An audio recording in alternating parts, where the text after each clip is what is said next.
Hey everyone, it's technology expert Burton Kelso here with another tech tip to help you get the most out of the technology in your life. Today we're talking about how in the heck your kids are getting around those parental control settings or parental controls. Now, as parents, you're probably thinking, well, heck, kids are so darn smart because they grew up with this stuff. And I hear that nonsense all the time. Kids don't grow up with technology unless you hand it to them. And just them holding on to a smartphone or tablet doesn't make them a cybersecurity or technology expert. Kids just push buttons until they can get access to specific things on your smart devices. You, since you've invested the money in the devices, are a little bit more cautious and not apt to push buttons on your smartphone or tablet in order to make things happen. So it's not that your kids are that smart that they're able to outsmart you as far as technology.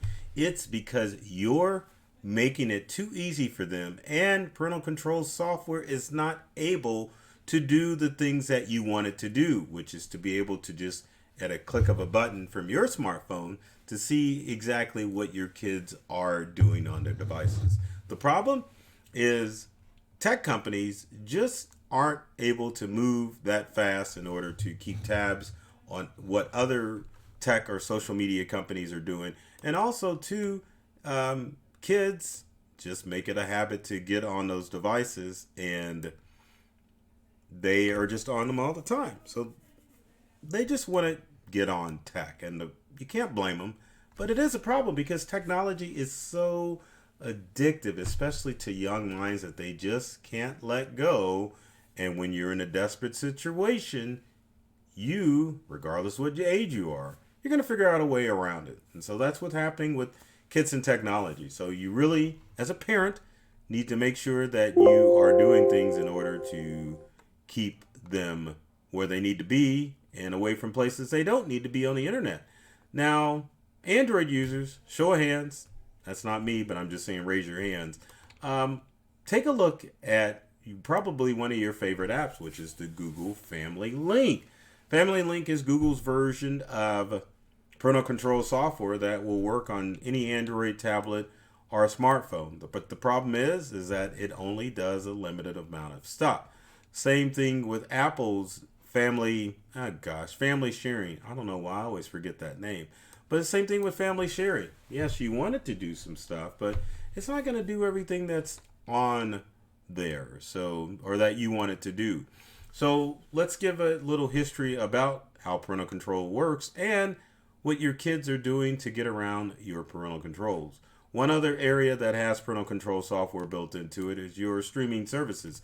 Has parental control software that's supposed to control your kids, but darn it, they're always finding inappropriate stuff. And let's not talk about YouTube because it's just full of stuff. Even though there's kids YouTube, all it is a search away, and kids are in areas where they aren't supposed to be. Now, parental control software explained again is that parental control software in its current state, even for console systems such as your Nintendo Switch and your Xbox and your PlayStation, is designed to set or can only set time limits when it comes to utilizing those devices. So it doesn't matter what game console setting you have.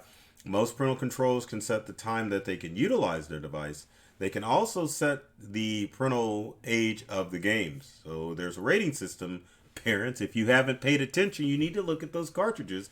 But there is a rating system when it comes to games.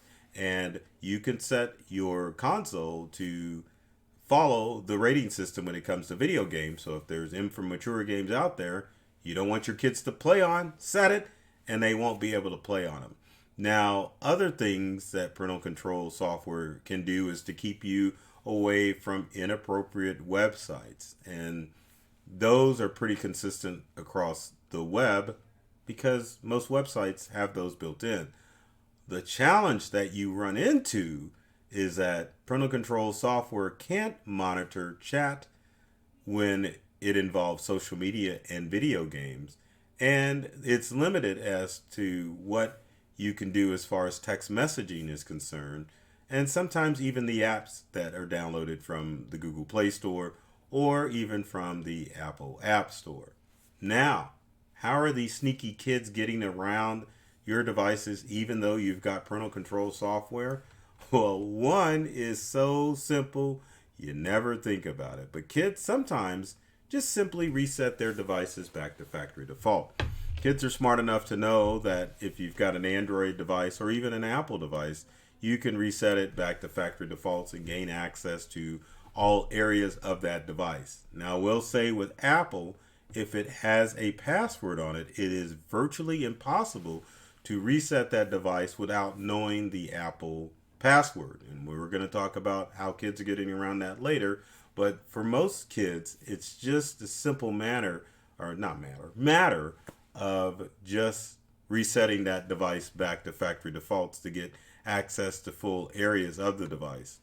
Now, let's say that the device hasn't changed and the kid's still getting to inappropriate sites. Well, that's where a VPN would come in. Now, VPN stands for Virtual Private Network, but it definitely is set up to allow you to get around sites that are blocked.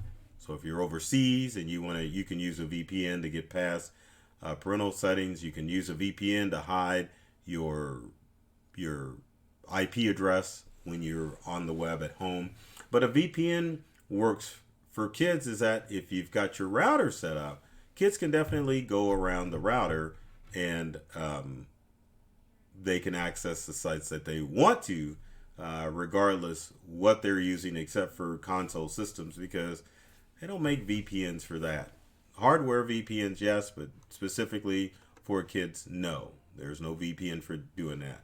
Another easy thing that kids are doing now is they know your password. And parents, you're probably using a weak password to password protect those devices, or you have some little shoulder surfers that are looking over your shoulder when you think they're not looking over your shoulder to find out what the password is that you've entered to get into that device. Another way that parents suck as far as passwords are concerned is using the same passwords on all of your home devices. Now, you know you're not supposed to do that when you're trying to protect your devices for cyber criminals. Now, why do you think that process doesn't need to happen when you're dealing with your little cyber kids trying to get onto their little cyber sites? Gotta quit using those weak passwords for your online accounts to make sure that your kids don't get access to your devices. And I know it's tempting to use the same password for all of your physical devices, such as your smartphone, laptops, which I actually have a laptop down here.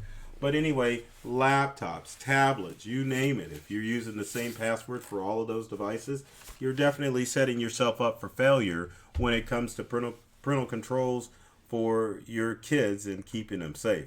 Sometimes the best parental control is a password to keep them off of their devices. But if you're using your same passwords for all your devices, then you're going to run into a world of hurt. Another way that kids may be able to get around parental controls is the fact that they may reset your router back to factory defaults, or they may be able to know the password to your router to get into the guest network that you've set up to keep them occupied, and they have figured out a way to get around your router in order to get access to their stuff.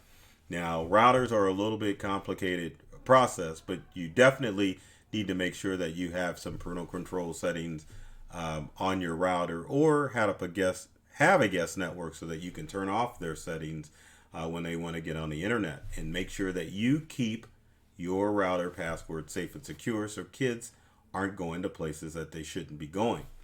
Next thing kids are doing is visiting their friend's house and getting onto their unsecured, unlocked down router. Some parents have Circle and other routers that they set up in order to prevent kids from going to specific sites, but other parents may not have that sophistication to set that up. Once kids figure that out, they'll go to the nearest hotspot and start going to websites that you had blocked at home. And you can notice this if your kids start heading to Billy or Susie's house to play on the internet more than they would at home. So nothing you can really do about that other than to make sure that your kids are staying home.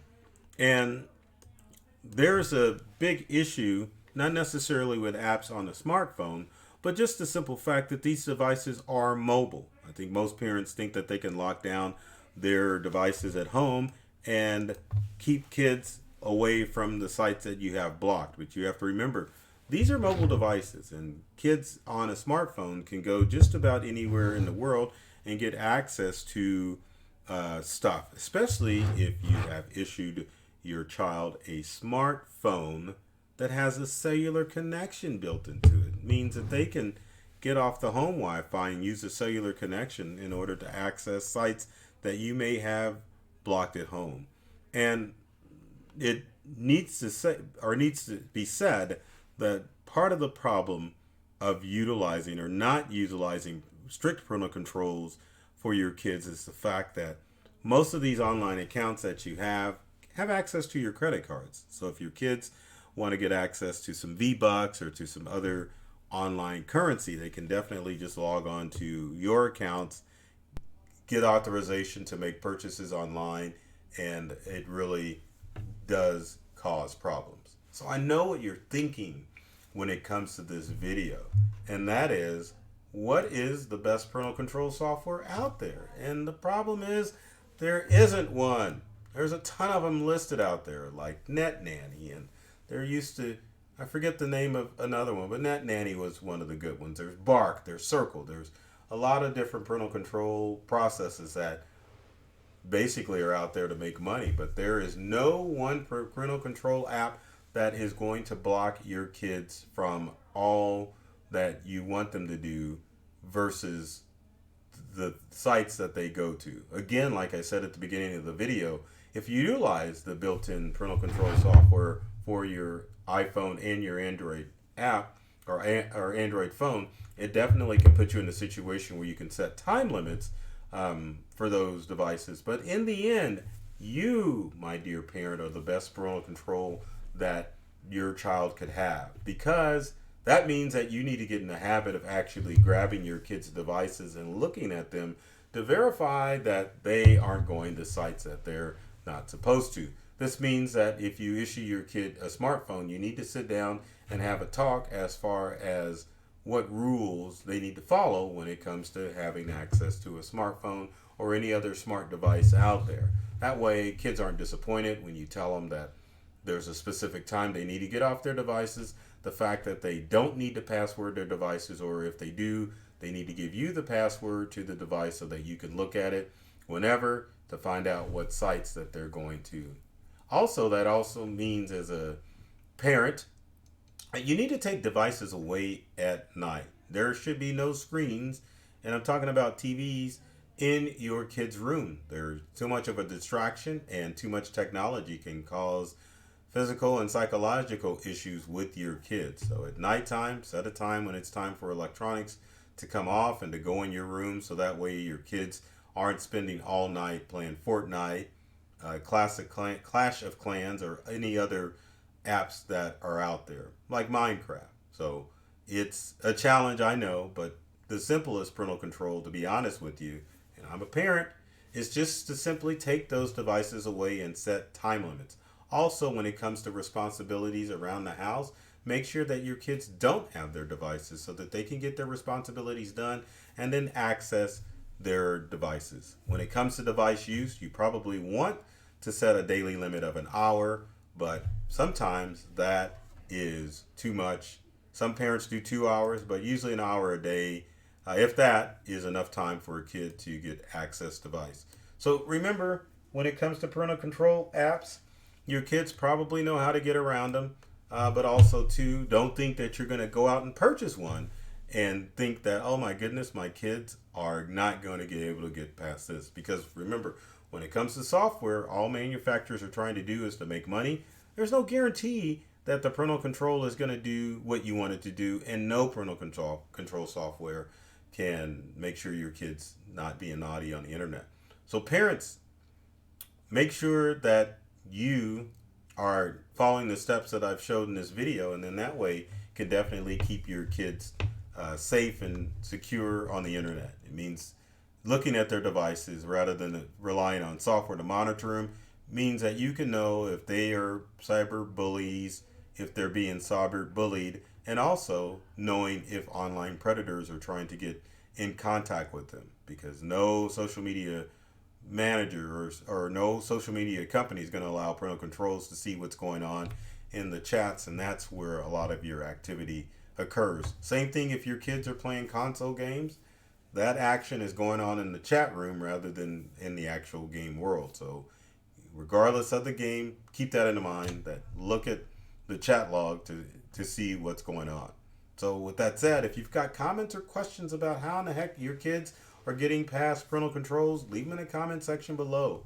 And like I always beg in every video, if you like this one, be sure to subscribe, like the video, ring the ding ding or the bell if you're watching this on YouTube to get notified about new videos that are coming out. So with that said, I love technology. I've read all the manuals and I'm serious about making technology fun, safe, and easy to use for everyone. So take care of yourself and do many things to make you smile. And thanks for watching.